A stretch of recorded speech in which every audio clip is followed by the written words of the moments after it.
Hello, and welcome to the New Rules of Sex Summit, your sexual re-education. My name is Dr. Lauren Grimm, and I am here today with Madison Young, artist, author, and feminist pornographer who works in the intersections of feminism and sexuality. Welcome, Madison. Thank you for having me. Yeah, there's so many great topics. Your work is so complex and addresses all of these areas that I'm personally so interested in. So I'm really excited to talk with you today. And I wanted to begin by talking about the films that you direct. So you started directing films in 2005 after working as a performer in erotic films. You've won tons of awards. You founded an erotic film school, wrote a DIY porn handbook. What got you into directing these films? Well, I've always been an artist, and I'm a Virgo and very much like to take charge. I'm a leader. So,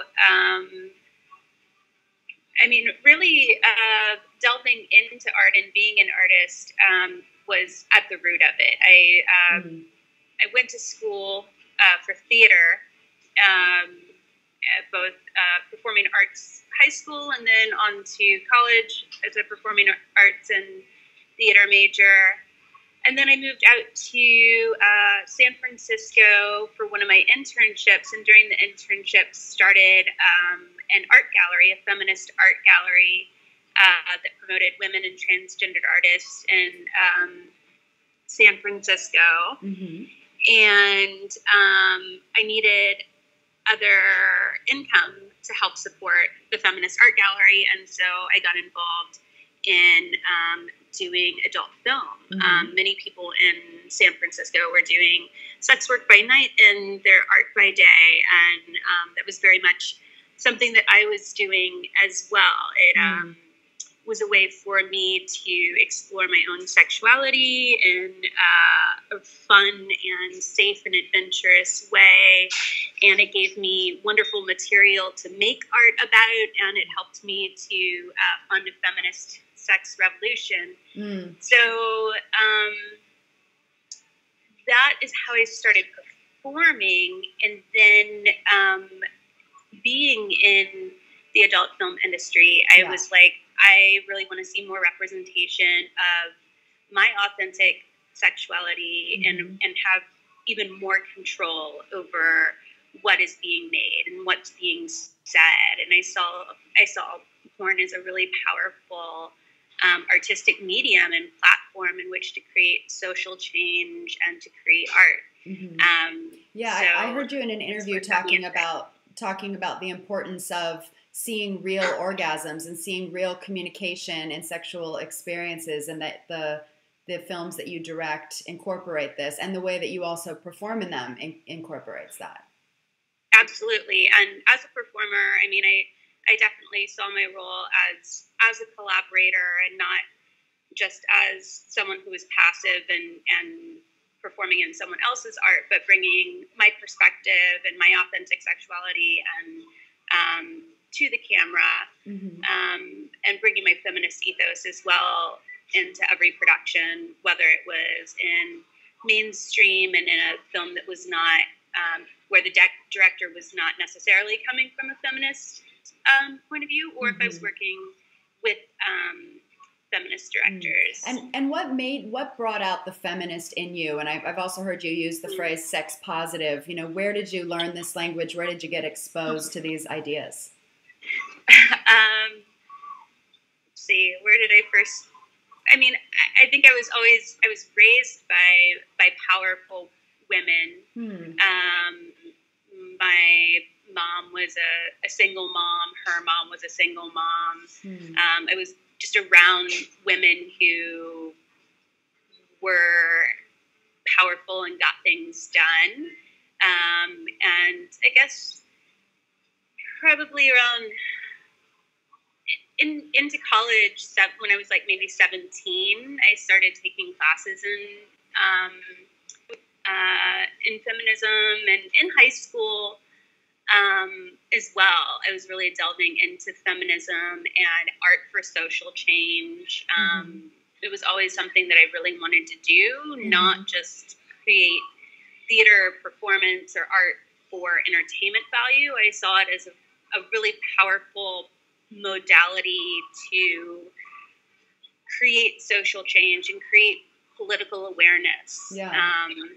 So tell me, why was it important to you to create your own erotic film school and to write this do-it-yourself porn handbook? What was important about those projects? Sure. So, I mean, after I started directing, people started coming to me and saying, how did you do this? And so I started doing, probably back in about a year after I started directing, I started doing these short little workshops called the DIY porn workshop. And it was like an hour and then 90 minutes and then 2 hours. And I did those for a long time, for a number of years.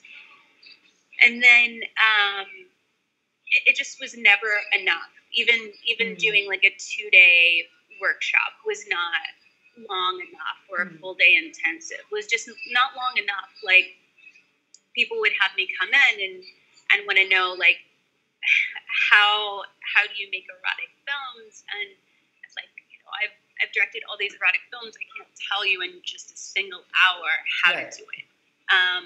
And the way that I learn, and in every medium in which I've worked, and everything that I've ever done, is by doing it. Have a dream, have a vision, seek out mentors, see like what else is being done and what they used, and then make it your own. Like, how did they get their voice out there?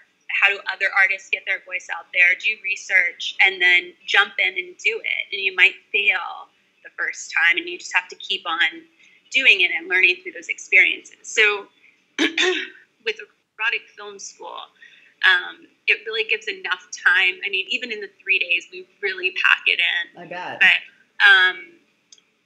But we have a full day. The first day is all pre-production. So creating a vision, creating a mission, talking about how erotic film can create social change and political change, and then creating a script and a shot list and a budget, and then having different speakers come in who are performers and talk about what is of value to them on a set. And everyone, the students work together collaboratively to create a script and a shot list and do all of their preparation based on the models that they'll be working with. On the second day, we bring in performers and we talk about the first half of the day is all like lectures on production and video angles and knowing your equipment and model etiquette and paperwork to have in place. Wow. All the things that you need to know on production. And then they have a chance to do those things. Yeah. It's like they're playing the role of production assistant, of videographer, of photographer, and they see what's involved. There, so many people are like, oh my gosh, I had no idea all of this was happening. I just kind of thought the camera captured it all, Yeah. That must. I would love to attend that. Just to see all that goes on and how the directors work with the actors, and I love that you're empowering people with tools to. We need more people making realistic porn and showing sex and showing different types of people and orientations, because these media images are so powerful at how they reinforce norms and it's powerful. And then the third day is all post-production, so that we talk about distribution, we talk about erotic film festivals, how to submit to those, VOD platforms, how to market and connect the work that you're making out into the world with your viewing audience. Wow. How to collaborate with different artists as well. How to think outside of the box and connecting the work that you're making with your audience. And then they edit and they add a soundtrack and they screen their film. Oh, wow. Yeah. What a workshop. Wow. How Yeah, many times a year do you do that? It's coming up. It's in August. Is actually the first week of August in San Francisco.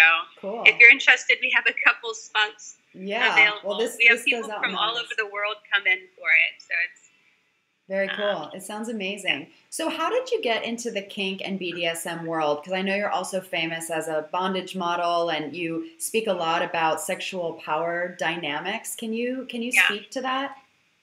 Sure. So, I mean, I guess my sex and sexuality has always been kinky. Before a camera was ever present. And is just a natural inclination of how I express my sexual desire. I've always been an exhibitionist. I've always enjoyed more intense sensation. I was always the teenager, like, seeking out the candles on the restaurant table and pouring the wax on my hand because I liked the way it felt. I always enjoyed a high degree of sensation. So when I saw a posting on, I think it was on, let's see, am I still there? Or yeah. Something. Okay. So when I saw a posting on Craigslist about, for kink.com, I was like, okay, well, I don't exactly look like these performers because I looked very different when I was like 20, 21. Maybe I just turned 22 when I started working for kink. And,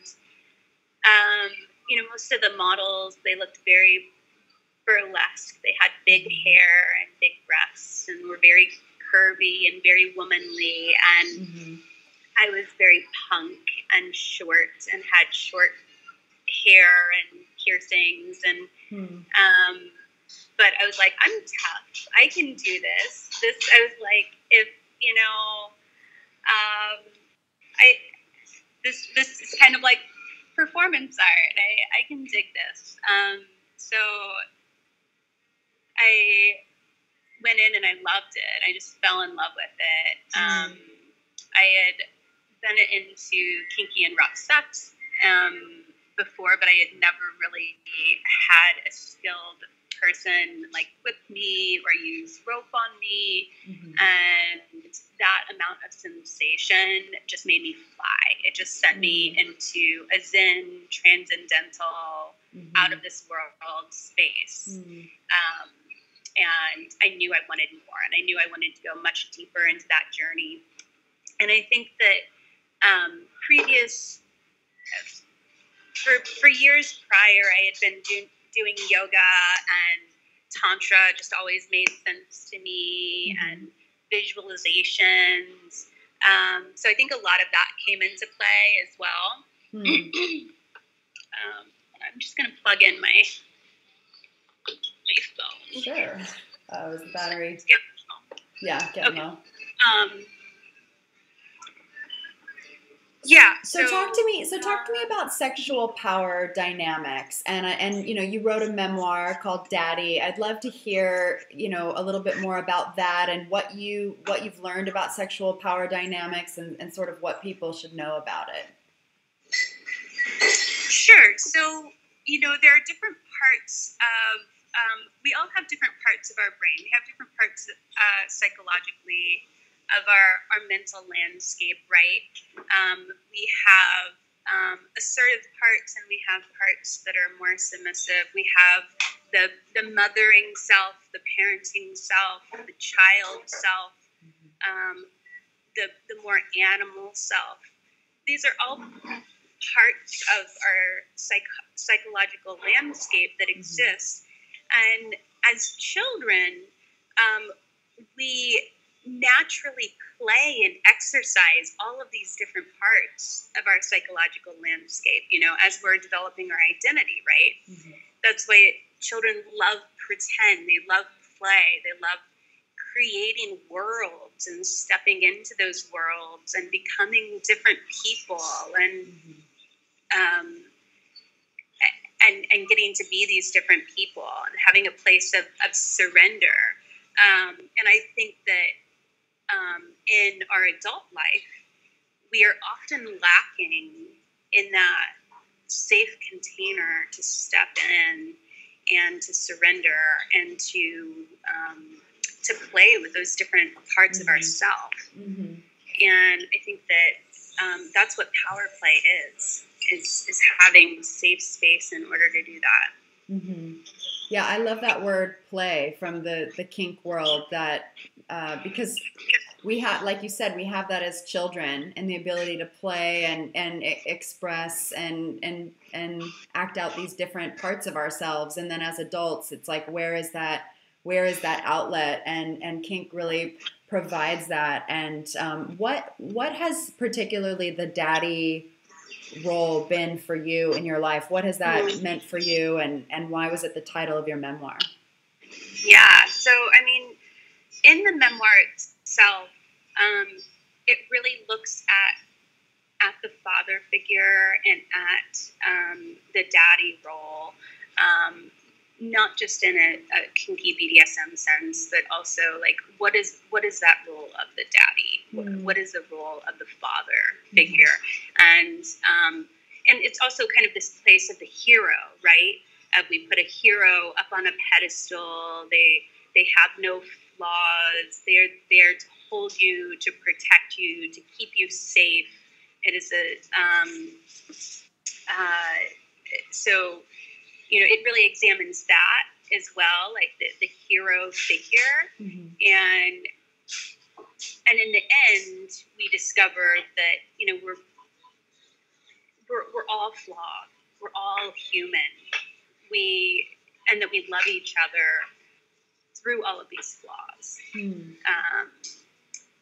That it is just one part of our psychological makeup, but there are times in which the hero is flawed and needs someone to hold them. They need someone to put them back together. You know, and what does that look like?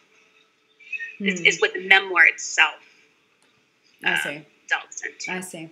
Was there ever an area of kink or of exploring these different roles where you felt a lot of resistance, like, no, I shouldn't go that direction, or like something that brought up shame or was hard for you to own that you had like a breakthrough with?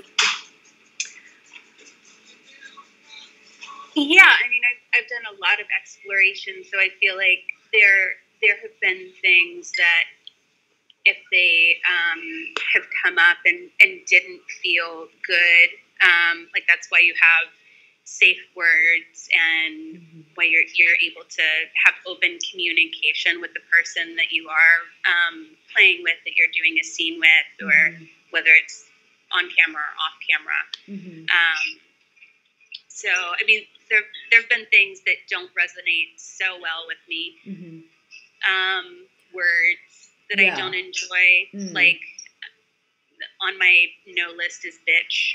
I love slut. I love whore. I love many of these names, but bitch is not. Oh, that's interesting.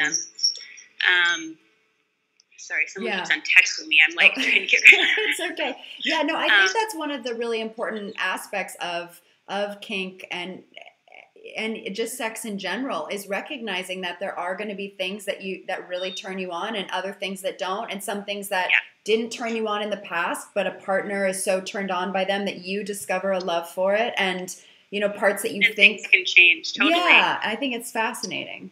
Or certain elements of humiliation play.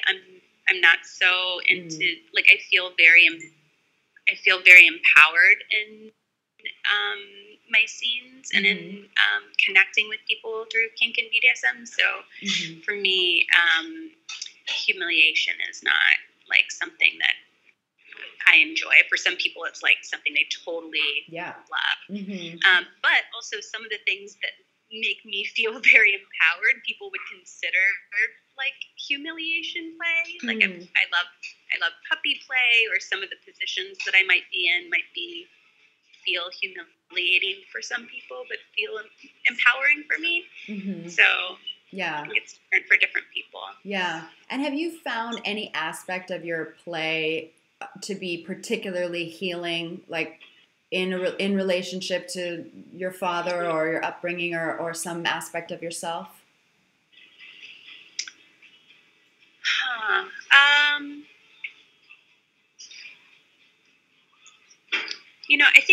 I think simply as I think that kink and BDSM is just so very empowering, and I feel like it's a place where I have a great voice.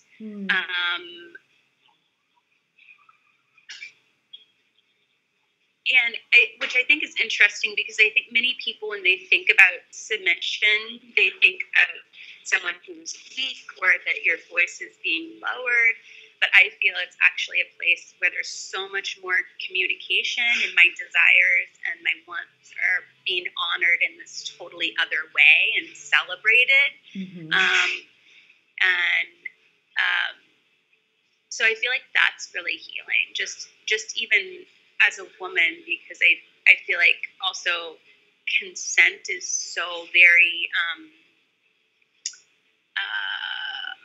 honored in kink and BDSM. Mm-hmm. Because everything is negotiated and communicated. Mm-hmm. And so I feel like that, I think that's very healing. Yeah, absolutely. To have those healthy communication cycles, to have your voice be heard, and to feel empowered. Yeah, absolutely. And I've had, like, I remember I was going through a breakup with an ex-girlfriend, and went into a scene that was actually being filmed. It was a pretty intense whipping scene, and it was just a very cathartic. I've had cathartic experiences of, like, when your body is just full of a lot of emotion that needs to be released, and then experiencing a high degree of sensation, and then those emotions just pouring out simultaneously. And I think that can be a very cathartic and healing experience. Yeah, absolutely. So you write now about, I saw your book on pregnancy and postpartum and sexuality. I saw a video that you were filming 6 weeks after giving birth. I love that you're having this conversation. And when I was pregnant and after the birth of my daughter, my sexuality didn't go anywhere. It was always there, and it was evolving with me. But I feel like to even have that conversation, some women feel, a lot of emotion about that. Like, can you speak to what you learned about, like, what you feel to be true about sexuality during pregnancy and postpartum? Yeah. So, I mean, pregnancy and postpartum, I mean, it's such a huge transition. I think that our body is going through an enormous transition, and then psychologically, hormonally, emotionally, there's so many different changes that happen. And I think that change can be difficult. It can be really difficult when we think we know our bodies.